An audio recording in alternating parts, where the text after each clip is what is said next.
Hello, friends. Welcome back to the start of Season 7. I'm with a new alliance, Rogue Tech.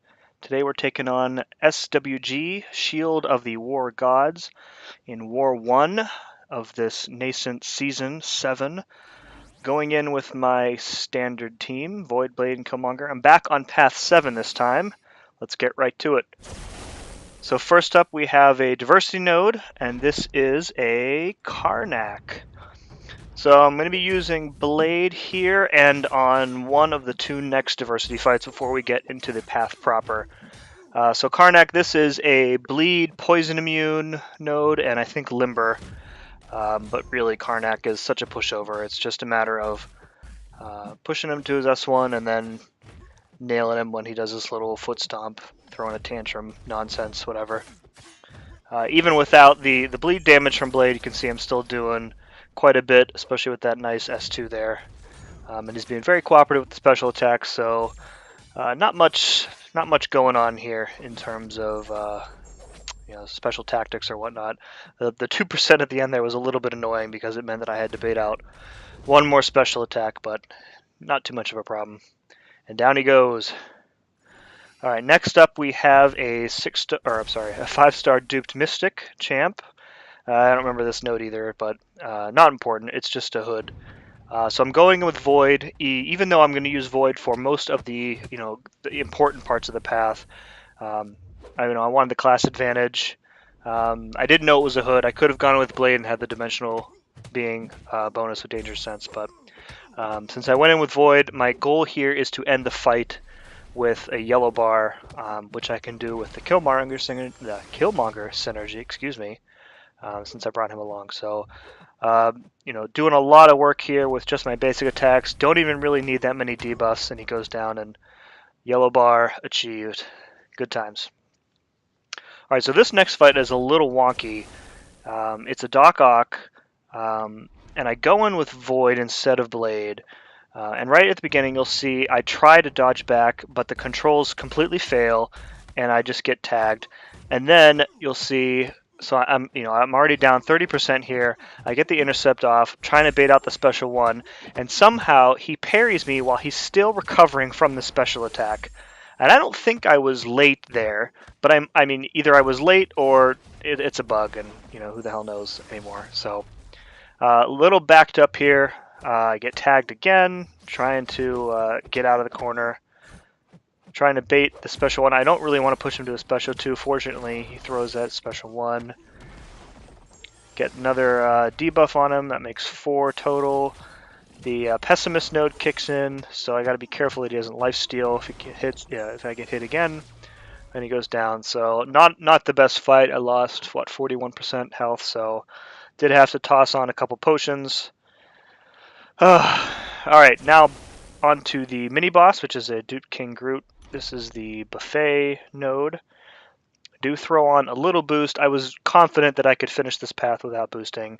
But as it was the first war of the season and we wanted to start it off right, I decided just to use a little one, just in case. All right, so again with King Groot, you have to be careful when you parry him that you don't really go in for an attack right away. You kind of want to bait out the heavy attacks when he has his Fury buffs up. That's because he will eat your debuffs, your parry stuns, and Void's debuffs when he has Furies active. So I was able to get rid of those 2 Furies. When his regen is up, that's when it is safe to parry him, and it is safe to launch your special 1. King Groot is not that hard to fight, so typically I will just straight up ignore the Furies and just lay into him.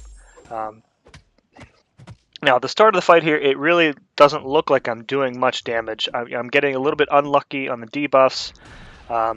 There's a Petrify that gets eaten there.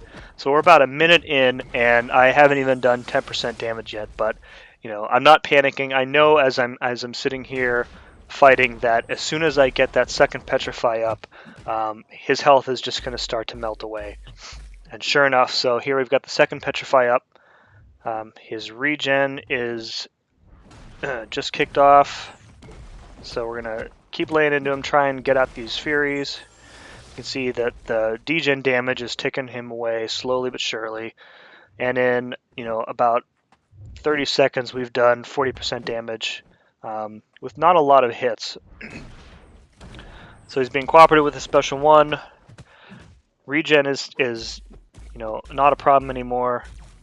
Bait out that heavy. Launch another S1. Get that debuff. He eats it, which is fine, but we've got 5 up, and he has no chance now.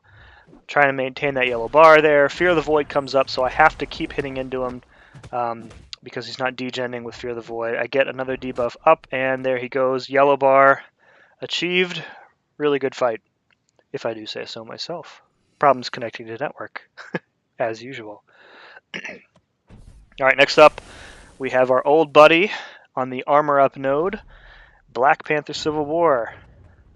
Swear, man, like everybody at this tier puts this guy on this node. Like, ugh. All right, so the strategy here is basically just to keep giving him about a bar and a half of power. I don't think I push him to his S2 at any point here. When I push him over a bar of power, I don't want to finish with a 5-hit combo. I want to do 4 hits back off. And then whenever he dashes in with a medium and has a bar of power, you will always want to dash back twice because the initial swipe you can dodge if you're close to him, but that second swipe will always hit you if you don't create some distance with between him and you. So, and obviously you can't parry him at all because he has the permanent armor up from the node, so not much of a problem. I feel like I could fight this guy in my sleep. All right, moving on to the last fight because my dude Yeti stole my mini-boss kill this war. Shout out to Yeti. This is the Arc Overload node, and I was really expecting a Korg going in here. Very surprised, pleasantly so to see an Agent Venom. Now, my debuffs are going to get eaten at a pretty high rate, but I do get one to stick early, so at least, if nothing else, I have some sort of constant damage going on him, for the remainder of the fight. I think his chance to eat debuffs is like something like 70%. So almost all of them get eaten. And this seems to be just an R3 because, even with the Arc Overload active, my basic hits are doing a ton of damage, and I have class disadvantage too. So, I mean, this fight is going really well. I don't really think this was a particularly good placement. I think if you're going to put Agent Venom here, you want to have him at least at R4.